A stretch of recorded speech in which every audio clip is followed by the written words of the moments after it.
Hello, welcome to Quackalope. Thank you for being here. Today we're bringing you a preview of the Nightmare Cathedral from Board and Dice. And there's a few things you need to know before I dive into this video. First and foremost is going to be the fact that you only have about a day and a half left to make up your mind about this game. And there's some good reasons why you should be considering backing this over on GameFound. The primary reason is going to be why I'm excited to cover this and why I'm covering it so late in the game. That's going to be because I wasn't initially interested when I first saw the cover and the premise, and then people like Brothers Murph, Board Game Co., Our Family Plays Games, John Gets Games have all had the chance to sit down and dive in. And what people are saying is that this is an excellent game. I believe there's quotes on the page where Board Game Co. literally says, "It's excellent, I love it." And I know him and his wife Rena have really enjoyed playing this as a 2-player, and I've seen some people who've really loved it at 3 and 4 players as well. So in this video, I want to give you a quick overview of what this game is, why it's compelling, and why you should be paying attention if you're not already.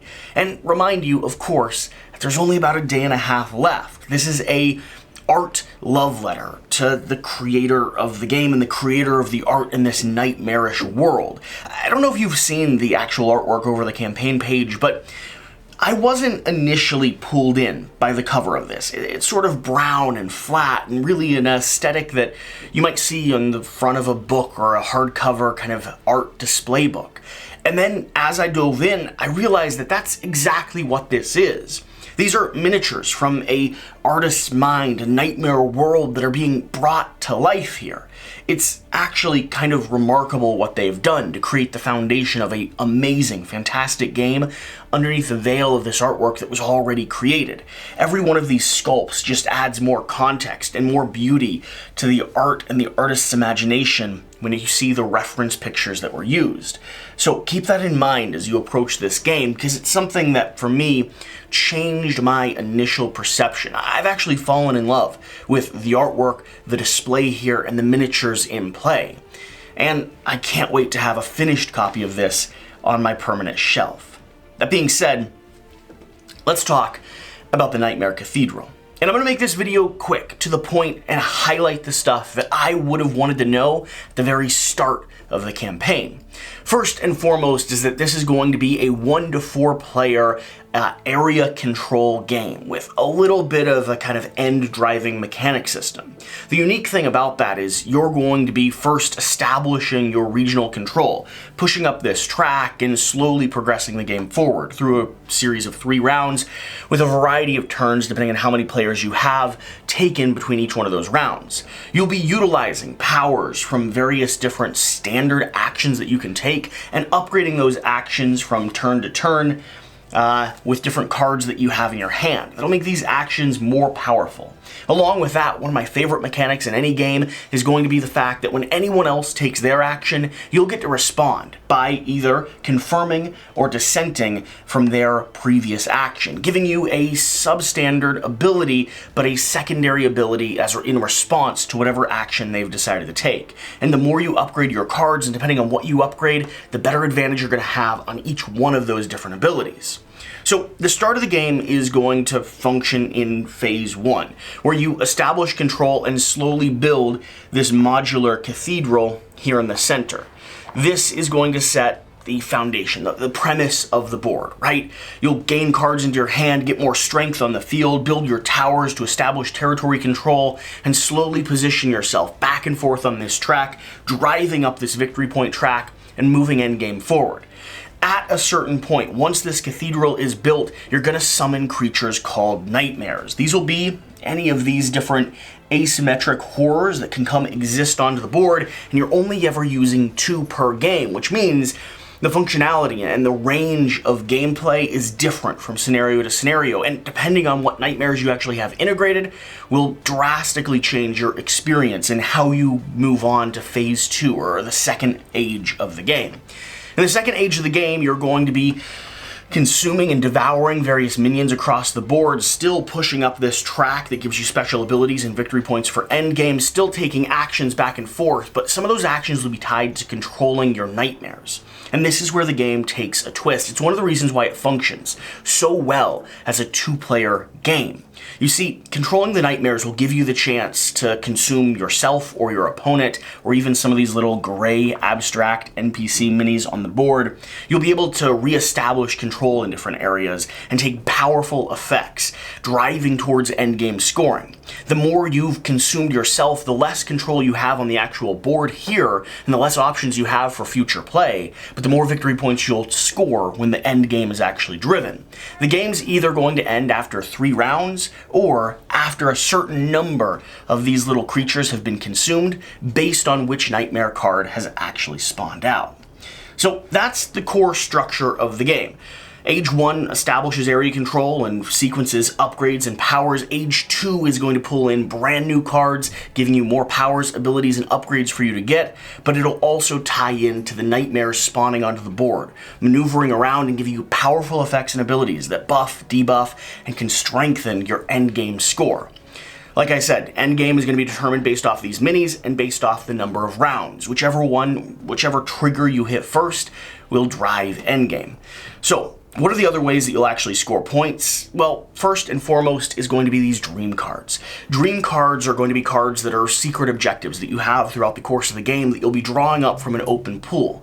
Whenever you get to establish and drop dream cards, you can play them down on your turn if you've met the conditions. Things like having your sower exist at the home base of your opponent, taking out or winning a series of battles, or just having certain types of victory conditions met. When that's the case, you'll play that card down, scoring victory points towards endgame as well. Finally, establishing control with your towers here will be another primary way to actually earn victory points at the end of the game. So that's the combination. This track, these minions, various different dream cards, and establishing territory control that you actually keep or that remains through the course of the game. So what's so cool about this game? What are the fun levers and mechanics that you're pulling and twisting? And then I'll let you go because you need to go watch a gameplay or check out the campaign page and really dive in. The first one of 3 that I want to highlight is going to be the nightmares themselves. I mean, you can kind of see these creatures and abilities that we have here, but the visceral artwork and the substantially cool abilities gives every game its own unique feel. I absolutely love the different combinations that you can pair together, and the fact that you're, taking control of these creatures makes it so that the game plays at lower player counts in a really compelling way.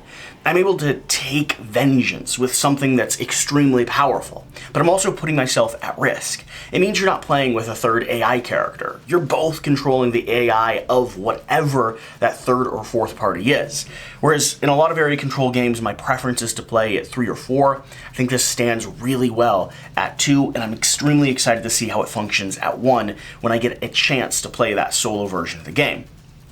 Second thing that I want to highlight is going to be our cards. Now, these cards are going to be your starting abilities. You have Perform Ritual, Maneuver, Summon, Develop, and, if the glare isn't there, Fortify. That glare from that light is extremely bright. These are standard abilities, and they'll allow you to move up the track, spawn creatures, fight in different regions, maneuver your sower, and establish different territory control. They give you manipulation of the game state, and Age 2, like I said, they'll allow you to control the nightmares. But you're going to have a hand of cards with a lot of multi-use abilities on them. You see, the first use will be the bottom row here, which are just defense and attack stats. These defense and attack stats are going to be how you engage in combat with your opponent or with the gray AI characters. The second thing you're going to have is going to be cards that are upgrades. Level 1 and Level 2 upgrades that you can install in your tract here that are going to give you bonuses throughout the course of the game whenever you take an action as a primary actor or you take a response action on someone else's turn. These are fun to experiment with, and the different puzzle of which cards you get into your hand and when and how you choose to upgrade them is a fantastic invention in this game. It makes you feel like every game has its own unique twist in the area control genre, and while these actions are all similar and the same, the upgrades that you get really will make your faction feel asymmetric by the end of play. And then the final thing is that each one of these cards also has their own substantial abilities to them. Both Level 1 and Level 2 cards are a crunchy decision between playing it as a powerful attack or defense, upgrading it into your sequence to give you long-term acting abilities that maybe aren't quite as strong as the immediate power that you could get if you played out that on your turn. And the third thing that I want to highlight is going to be the fact that I love games where you're not sitting on your thumbs waiting for other players to make their decision, and that's the case here in the Nightmare Cathedral. They've invested you in every player's action because you get to respond. By playing down dream cards, you get to pay attention and either, again, confirm or dissent on the other player's action depending on where you are on this action track up here. You see, I'll be selecting locations in the day phase and then passing off to the night phase at the end of my cycle. And depending on where the other players are in their day and night sequence, they'll get benefits, bonuses, and get to react on my turn. For me as a player, that keeps me invested in what's happening on the game, keeps evolving my strategy, and makes it so everyone's action matters to me. And also, my action matters to them, and where I ended up matters even more, and where I think they're going to go next, what benefits they might be able to sequence, and what benefits I don't want to get them. Let's just sum it up to this. I'm invested in the Nightmare Cathedral throughout the course of the game. It gives you good reason to be so, and I love a game that does that. So, there we have it. That's the premise. That's the promise. If you need any other convincing things, I could show you this, Nightmare Kitty that they just sent in a secret little box as like a first look thing that we haven't had a chance to play with yet, with a bit of flavor text on the back. This lovely kitty is an artistic invention of our own, but if you want to see the real Zdzisław, I cannot read, paintings, visit the Historical Museum of Sanuk in Poland. And the artwork is amazing, beautiful, horrific, and incredible. So, are you convinced? We have a day and a half left, and I'm not trying to sell you something, but I think there's a lot of people that maybe have overlooked, written off, or not sat down to dive into exactly what the Nightmare Cathedral is and what it's promising. I know I was one of those people for the first half of the campaign or more, and I'm certainly glad that I had a chance to sit down with it in front of me and dive in, because now I get to share that with you. So, thank you for watching. We're planning on having a gameplay here on Quackalope one day soon.